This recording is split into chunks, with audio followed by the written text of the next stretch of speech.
le débarquement en Normandie. Voilà un des événements majeurs de notre histoire. Mais aujourd'hui, on ne va pas en parler comme partout. Je vous propose quelques anecdotes cocasses qui font que l'histoire peut aussi cacher des moments amusants derrière le dramatique.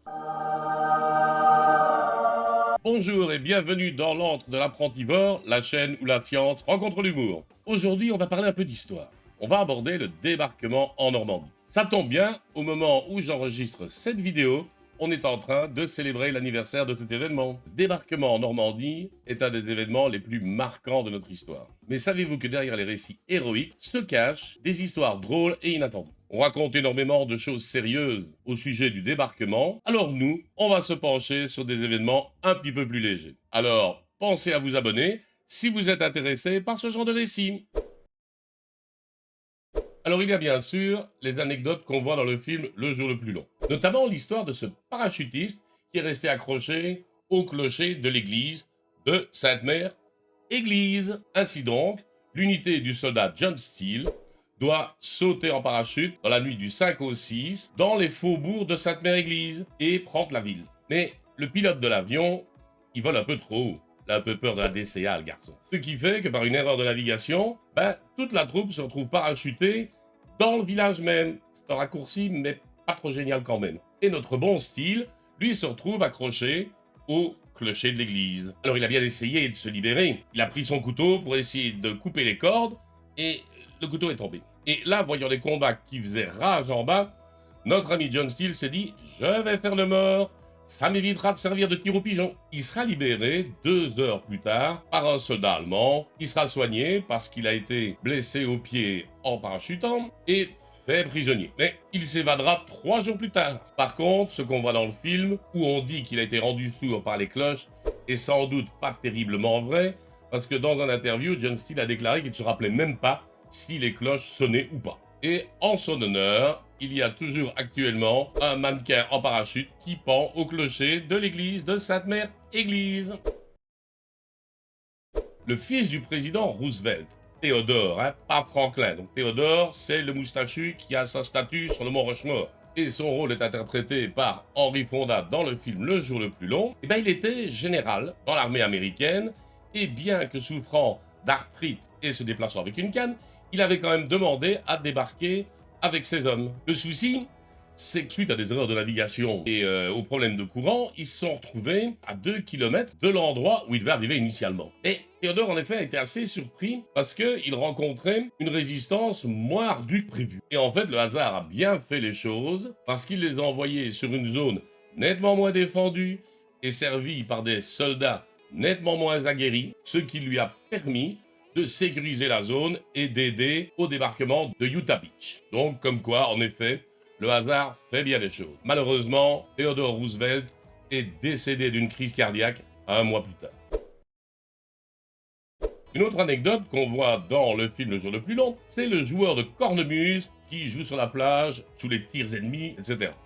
Dans la réalité, Lord Lovat, qui est commandant du commando numéro 4 de l'armée britannique, arrive en effet avec ses hommes et son joueur de cornemuse sur la plage. Et bien que les ordres sont formels, on ne joue pas de cornemuse sur le théâtre des opérations, Lovat s'en contrefiche. Il est d'ailleurs très fier de prétendre que l'ordre est anglais et que lui, il est écossais. Donc il semblerait qu'il ait effectivement joué sur la plage. Enfin, pas lui, le joueur de cornemuse. Par contre, ce qu'on voit dans Le jour le plus long, où le joueur de cornemuse, de nouveau, traverse le Pegasus Bridge en jouant de sa cornemuse, ça risque d'être un petit peu faux. Il l'a bien traversé, mais relativement en rampant, parce que les balles pleuvaient un peu partout. Mais il a rampé pour protéger sa cornemuse.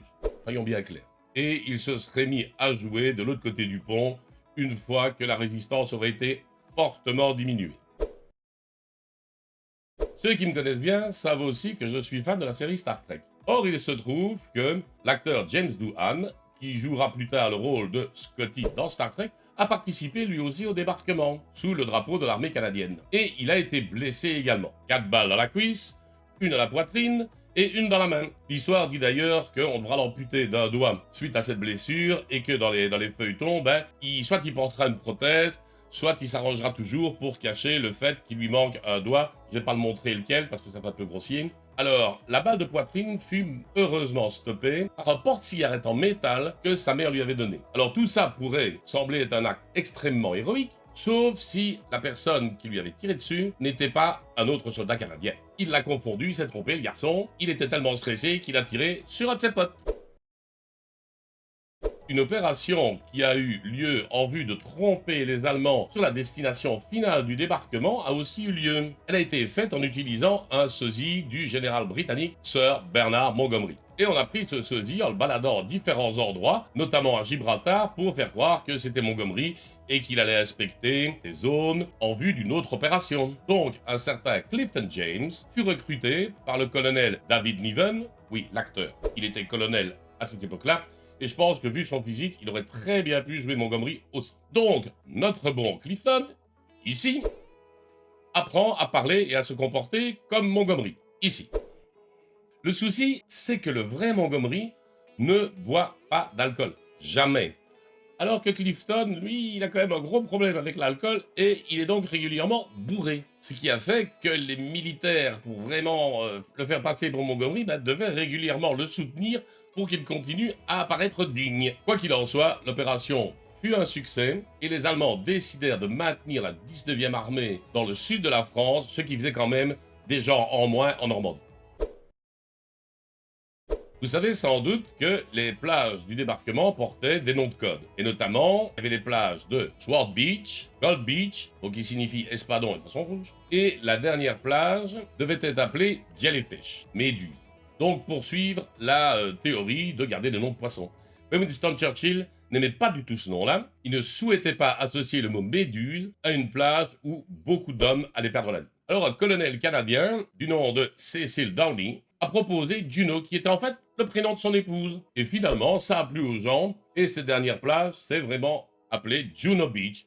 Comme quoi, même en temps de guerre, on peut toujours mettre des signes d'amour partout.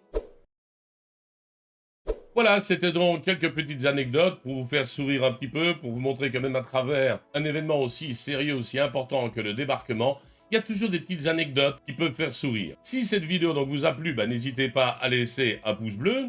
Si vous avez des remarques ou des commentaires, vous pouvez les laisser ici en dessous.